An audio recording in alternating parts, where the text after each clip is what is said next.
అనేక కుటుంబాల్లో ఈ దినాల్లో అభివృద్ధి ఉంది. చాలా కుటుంబాల్లో మనం చూస్తున్నాం, ఏముందంటే అభివృద్ధి కనబడతా ఉంది. అభివృద్ధి ఉందా లేదా? అందరూ ఉద్యోగాలు చేస్తున్నారు, అందరూ వ్యాపారాలు చేస్తున్నారు, అందరూ మంచి పనులు చేస్తూ ఉన్నారు. కానీ ఆ కుటుంబాల్లో మనం గమనిస్తే ఏం లేదు తెలుసా? క్షేమము లేదు.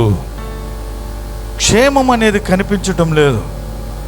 అభివృద్ధి ఉంది కొన్ని కుటుంబాల్లో, క్షేమం లేదు. కొన్ని కుటుంబాల్లో క్షేమం ఉంది కానీ అభివృద్ధి లేదు, డెవలప్మెంట్ లేదు, ఇంక్రీజ్ లేదు, ఎక్సీడింగ్ లేదు. క్షేమం ఉన్న అభివృద్ధి లేకపోతే పర్వాలేదా? చెప్పండి. అభివృద్ధి ఉండి క్షేమం లేకపోతే మంచిదా? క్షేమం ఉండి అభివృద్ధి లేకపోతే మంచిదా?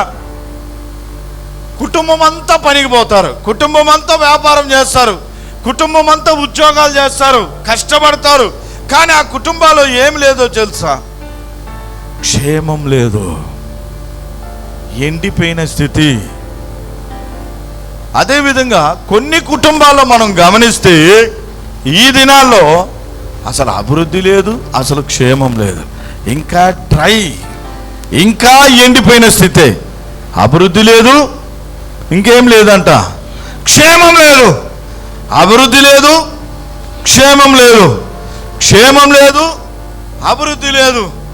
ఇలా 3 రకాలైన అనుభవాలతో మరి కుటుంబాలు నడిపించబడతా ఉన్నాయి. అవునా కాదా? చెప్పండి, అవునా కాదా? కానీ దేవుడు మనల్ని ఏం కోరుకుంటున్నాడంటే, ఆయన బిడ్డలుగా మనల్ని క్షేమాభివృద్ధిలోకి నేను మనల్ని నడిపిస్తానన్నాడు ఆయన. క్షేమము ప్లస్ అభివృద్ధి. చెప్పండి, అభివృద్ధి ప్లస్ క్షేమము. నీకు అభివృద్ధినిస్తాడు, నీకు క్షేమమునిస్తాడు. హల్లెలూయా.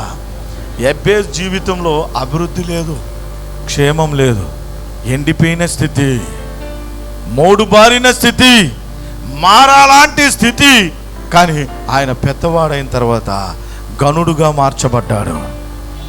ఆయన ప్రార్థనా పరుడుగా ఉన్నాడు, ప్రార్థించాడు, దేవా నాకు ఏ కీడు రాకుండా నన్ను కాపాడుమను, నా హద్దులను విశాలపరచు, నీ చెయ్యి నాకు, నీ హస్తము తోడుగా ఉండి నడిపించని ప్రార్థించినప్పుడు యెహోవా అతని మనవి ఆలకించి క్షేమాభివృద్ధిలోకి నడిపించాడు.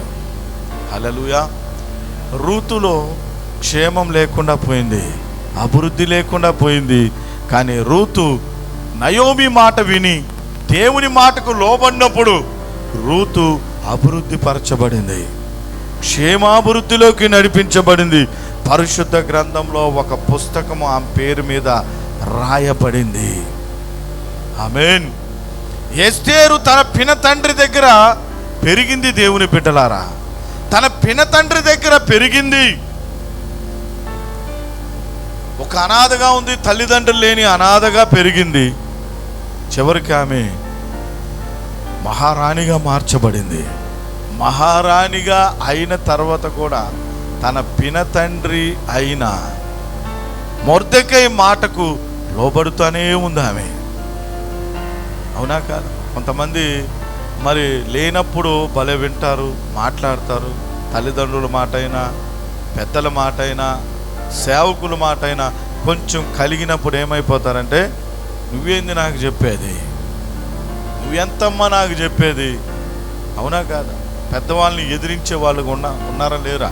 కానీ ఎస్తేరు రాణి తన పినతండ్రిని, ఆమె ఏ విధంగా ఆయన దగ్గర పోషణ దినాల్లో ఉన్నప్పుడు ఏ విధంగా జీవించిందో అదే రీతిగా మహారాణి అయినా కానీ ఆయన మాటకు లోబడింది.